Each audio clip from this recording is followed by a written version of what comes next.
Avez-vous déjà ressenti cette sensation étrange? Ce regard qui dure un peu trop longtemps. Ce sourire qui semble dire plus que les mots. Cette phrase anodine, mais qui vous suit pendant des jours. Vous n'avez rien cherché. Rien provoqué. Et pourtant, quelque chose plane. Une tension subtile. Ce n'est pas une illusion. C'est réel. Mais ce n'est pas simple. Parce qu'elle est mariée. Parce que vous êtes coincé entre la morale, le doute et l'envie. Dans cette vidéo, je vais te dévoiler 5 phrases spécifiques qu'une femme mariée prononce quand elle est attirée, mais qu'elle ne peut pas avouer. Des phrases piégées de sous-entendus.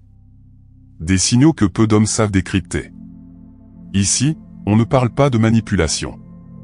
On parle de discernement. De lucidité.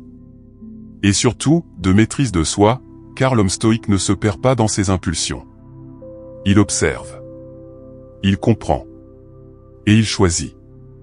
Alors si tu veux comprendre ce que les autres hommes ne voient pas, et devenir celui qui reste calme même quand le jeu devient dangereux, reste jusqu'à la fin.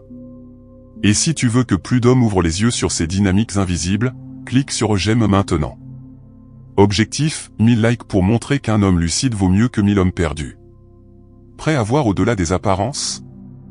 On y va. Phrase 1. Mon mari ne comprend pas cette partie de moi. C'est subtil. Mais c'est un signe fort.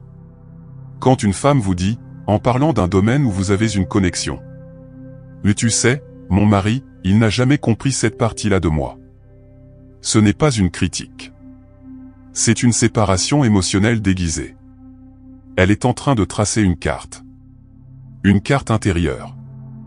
Et dans cette carte, vous êtes le seul à occuper un territoire précis qu'il n'a jamais exploré. Ce n'est pas un hasard. C'est un parallèle. Un si seulement est déguisé. Et ce type de phrase n'est jamais anodin. C'est une porte entrouverte. Phrase 2. Je ne sais pas pourquoi, mais je me sens vraiment à l'aise avec toi. Traduit, je m'autorise à être vulnérable. Avec toi. Quand une femme mariée vous dit ça, elle ne parle pas de confort. Elle parle de permission émotionnelle. Je ne devrais pas, mais je le fais. Je ne parle jamais autant avec les autres. Elle crée une exception pour vous. Et dans les exceptions, se cache souvent un désir refoulé. Surtout si cette phrase est accompagnée de petits gestes. Jouer avec ses cheveux, toucher votre bras par accident, maintenir un regard trop long. Le corps ne ment pas. Et le silence entre ces mots dit tout. Phrase 3. Où tu imagines si on s'était connu avant. C'est la plus douce. Et la plus dangereuse. Parce qu'elle a l'air romantique. Nostalgique. Poétique même. Mais en réalité, c'est un signal d'alarme émotionnelle. Quand une femme dit « Mais tu imagines si on s'était rencontrés dans une autre vie ?» Ou si seulement on s'était croisés plus tôt. Ce n'est pas juste une rêverie. Ce n'est pas un compliment. Et ce n'est certainement pas une phrase banale. C'est une faille. Une brèche dans son monde intérieur. Elle est en train de réécrire son passé. En y projetant votre présence.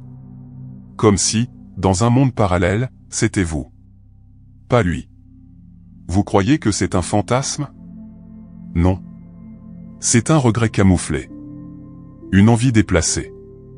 Une émotion qu'elle ne peut pas vivre à la lumière du jour, mais qu'elle vous laisse entrevoir, entre deux silences, entre deux sourires.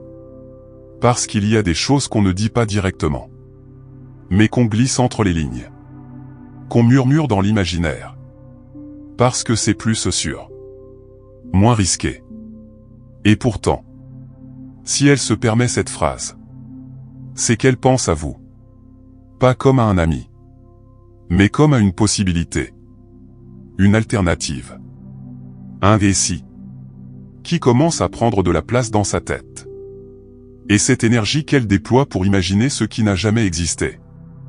Ce futur réécrit, ce passé fantasmé. Cette fiction douce amère. Ça en dit plus long qu'un « je t'aime » étouffé. Elle vous donne un rôle dans un film qui ne devrait pas exister. Et pourtant, vous y êtes. Scène après scène. Répétition après répétition. Dans son imaginaire. dans ses soupirs, dans ses silences. Et le plus troublant, c'est qu'elle ne l'admettra jamais. Elle dira que ce n'est rien. Une simple phrase. Une pensée en l'air. Mais vous savez. Vous avez senti. Vous avez vu le regard. Vous avez entendu la nuance dans sa voix. Elle vous voit.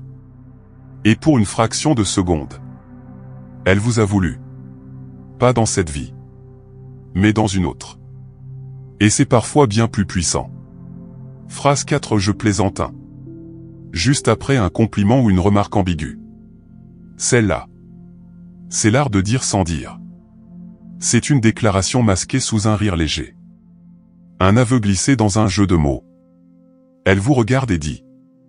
Avec cette chemise, on dirait un héros de roman. Je plaisante, évidemment. Ou tu dois en faire craquer plus d'une, non? Ah, je rigole bien sûr. Mais ce n'est pas une simple blague. Et vous le sentez. Elle rit, oui. Mais ses yeux, eux, ne rient pas. Ils vous observent.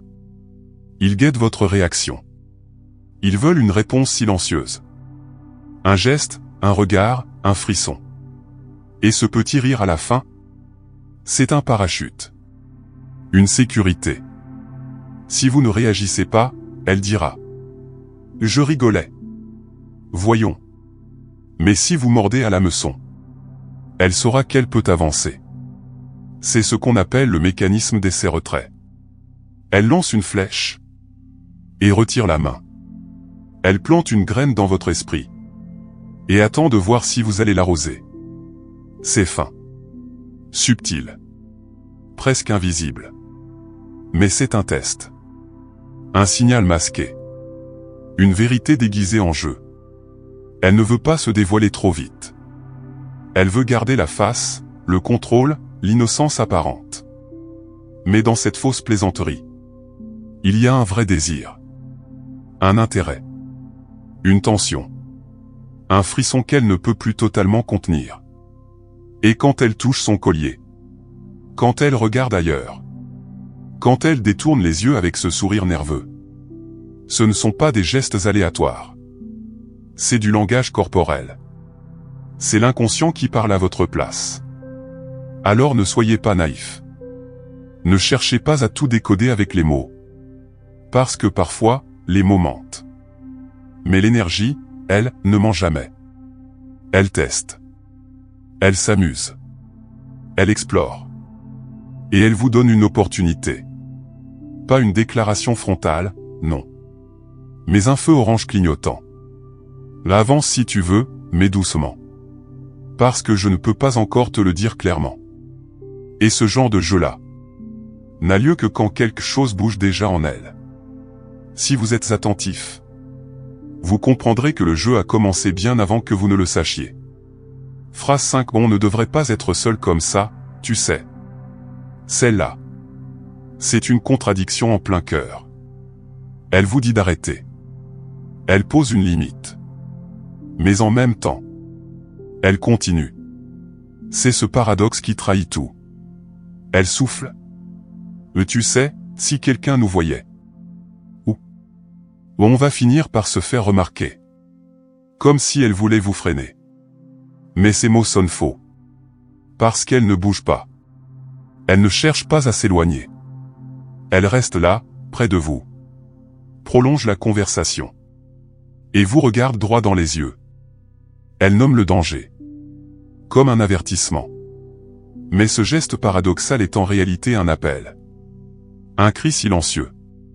Elle vous dit « Je sais que ce que l'on fait ou ressent n'est pas tout à fait correct. Mais en même temps, je ne veux pas que ça s'arrête. » Elle ouvre la porte de l'interdit. Vous invite à franchir la ligne. Tout en prétendant vous retenir. Cette phrase est la plus révélatrice de toutes. Parce qu'elle ne cache plus rien. Elle vous avoue sans le dire clairement que la transgression est déjà là, dans son esprit. Elle l'a pensé. Elle l'a ressenti. Elle vous a déjà laissé entrer dans ce territoire fragile. Même si elle ne vous l'a pas encore dit en toutes lettres. Elle vous a invité à partager cette zone interdite. C'est une danse de l'ambiguïté. Un jeu de miroir où le danger excite autant qu'il effraie. Et à cet instant précis, vous savez que le plus dur n'est plus à venir. Le vrai défi, c'est maintenant. Car derrière cette phrase en apparence prudente, il y a une vérité plus profonde. Elle vous veut. Mais elle a peur. Elle hésite. Elle se protège.